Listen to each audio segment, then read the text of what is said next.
Kanggo nerapaken pelayanan puskesmas 24 jam, Dinas Kesehatan sedurunge ngebutuhaken sumber daya manusia kanggo dadi tenaga kesehatan.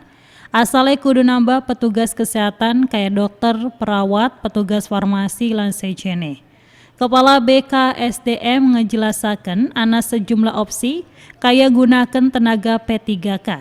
Tapi baka PNS maka kudu ngusulaken formasi terluwi dikit sesuai kebutuhan sing diperluakan Dinas Kesehatan.